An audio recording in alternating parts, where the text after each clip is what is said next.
amongst ourselves to call a brief truce, congregate around the dislike button, and fight back against the common enemy. To see what they and with say. IGN being the... So, coming in at number 10, we have their review of Call of Duty Black Ops 3 from 2015. We get just as angry when they rate a game too high.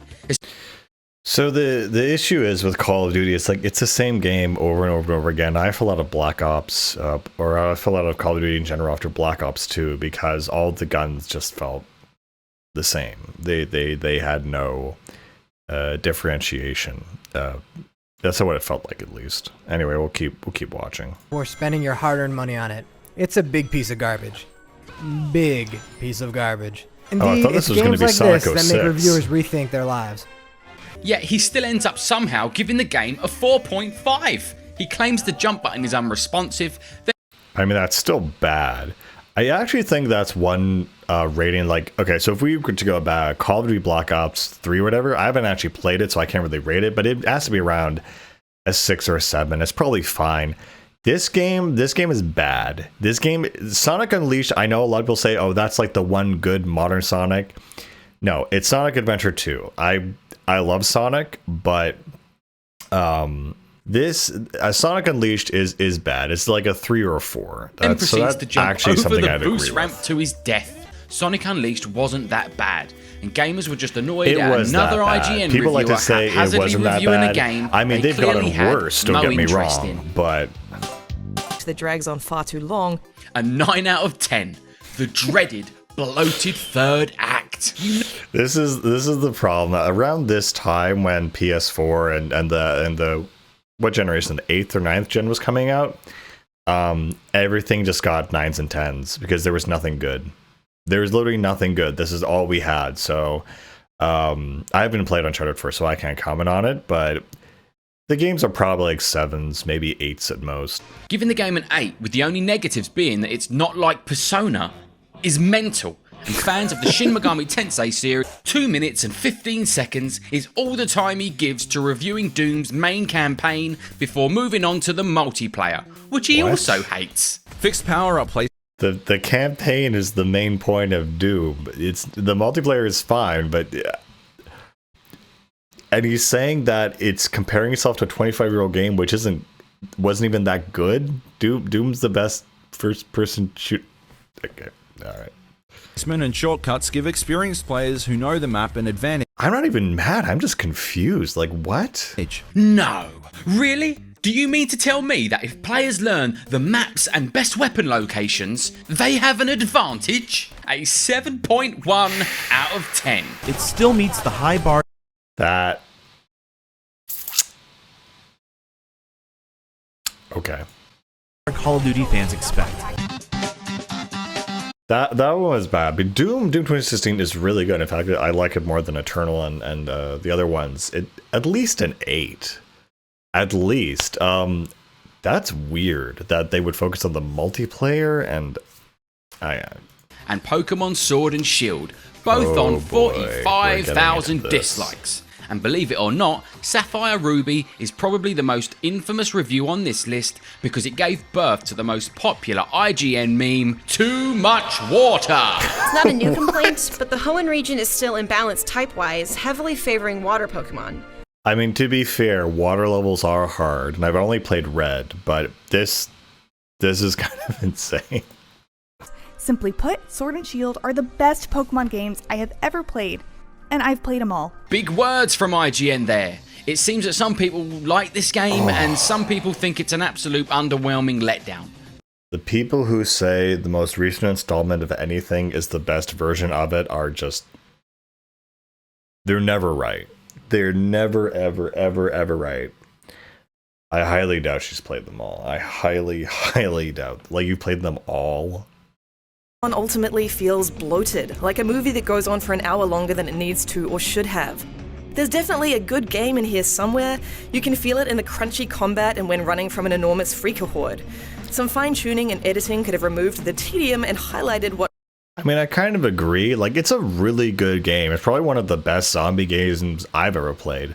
But still, at the end of the day, it's still just a very okay game. It's still good, though. It should be at least a 7. Like here, for instance, when she criticises the bad writing. Which Days Gone insists on telling. No. Days Gone has amazing writing. The characters feel real. So, like the fact that they go onto this side quest and Boomer, or whatever his name is, gets his arm like mutilated because he wanted a damn bike park. He deals with that guilt throughout the whole game. These are real characters. Days Gone has some of the best writing I've ever seen, and just for that, it deserves at least a 7. So. Largely through tedious, barely interactive flashbacks of him and his wife. The dialogue's pretty bad. But only if you promise to ride me as much as you ride your bike. On the face of it, you'd think the reviewer has a point. Out of context, that line does seem really cringy. But earlier on in the game, Deacon's wife Sarah specifically asked Deacon not to say that line at their wedding, only to surprise him by saying it herself. Death Stranding, which they gave a 6.8. Certain landmark games in recent years, like The Legend of Zelda Breath of the Wild and Red Dead Redemption 2, have managed to successfully tread the line between the rigidity of realism and the exhilaration of pure escapism. Death Stranding possesses similarly lofty ambitions. But while Part 2 is a thrilling adventure, it still makes time for a stunning, nuanced exploration of the strength and fragility of the human spirit. The PlayStation 4 has one of its finest exclusives in one of the generation's best games. Personally, I only liked the first game. I mean, it was. This is my issue with The Last of Us. I like the first one, but they also gave the first one the 10 out of 10 treatment. I don't know what backrooms deals are going on with what's his name at Naughty Dog, and the game the game reviewers and IGN. But again, Last of Us 1, good game, you know. It's not a masterpiece. It is not a masterpiece. It is not the best video game to come out in 10 years. It's fine. It's in terms of zombie games, that's where we're on the topic. I'd rather play Days Gone than this. I think Days Gone is better than The Last of Us. That's my controversial take, but again, the weirdness surrounding Last of Us when it came out and it got 10s and just everywhere made me very suspicious of it. And so for this sequel to also get 10s when all this garbage and is happening is a testament to that there's some level of corruption that is really awful and unseen, that there's something weird about The Last of Us and that specific team, or maybe it's the company Naughty Dog itself, but we just know it's BS, and I've known that they're BS, and no matter what they make, they will get 10s regardless. For me, it's Greg Miller's review of Zombie U. But for now, Zombie U is a one-dimensional whack-a-mole title with some clever ideas that never really come together. Which lives in my head rent-free. Anyway.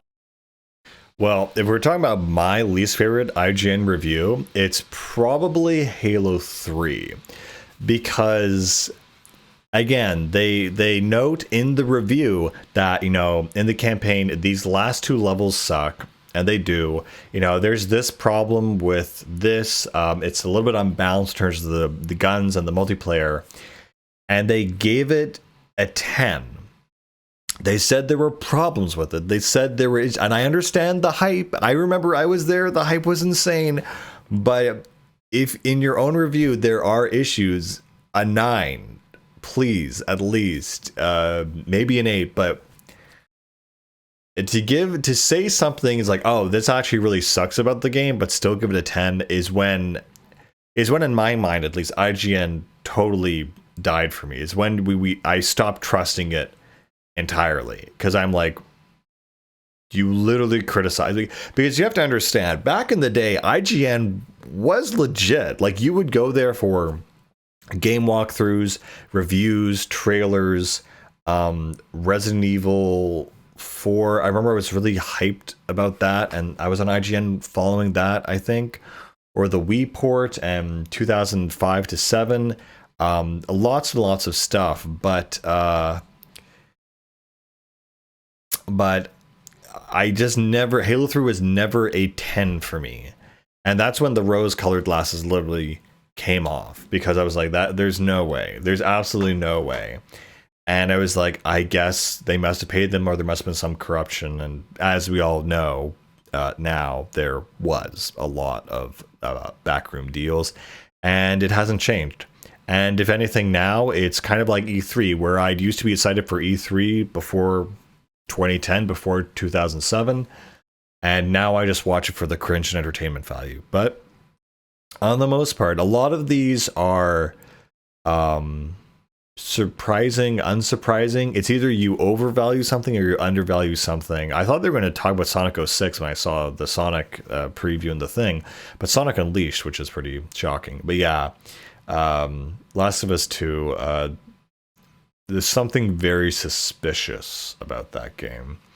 But yeah, that's a state of game journalism. They hire incompetent people who either can't play games to write reviews about them, or they, I mean, everyone remembers the Cuphead video, and I don't think that was IGN. I think it was like Game Radar. No, they don't exist anymore. I forget who it was. It might have been IGN, but he couldn't get past the tutorial level. It's telling you the button to press on the screen, and he can't figure it out. I don't know. But yeah, the meme of game reviewers being unable to play games when there's like millions of people who could do the same thing, if not better, is just weird. It's a weird phenomenon, and I don't know if it's nepotism, but or something else, but that's kind of the state of how things are run for whatever reason. Yeah, I don't think anything's going to change anytime soon, so at least we can laugh at it, I guess, and I do laugh at it. If I had to think, what is the other review that really this is the other thing that also burns me about IGN, is that of my top 4 favorite games, 2 of them they gave the score I think they deserve, and the other 2 they severely underscored. The 2 of them that they scored correctly were Ocarina of Time, 10 masterpiece, not even debatable, and I think the original Halo they gave it like a 9 or something. I'm not sure if they gave it a 10, but Halo 1 and Halo 2 they gave it very high scores. But the 2 games that are my favorite games that feel very, very undervalued are Sonic Adventure 2. They gave a 6 out of 10. And you ask any Sonic fan today what their favorite game is, they're probably going to say SA2. Like, I meet very few Sonic fans who don't think SA2 is one of the best Sonic games ever made. And the other game that they also gave a 6 out of 10, which has become a huge, huge sequel, was the original Nier. Yes, the original Nier Gestalt, they gave that a 6 out of 10. And I just... That's a lot, you know? But yeah, IGN's kind of a clown. We can like laugh at them, joke about them, and that's about all they're good for at this point. So that's pretty much all I gotta say. Fair list, good list, and interesting list. Good to know. Keep up the good work, and keep it here on A Piece of Crap.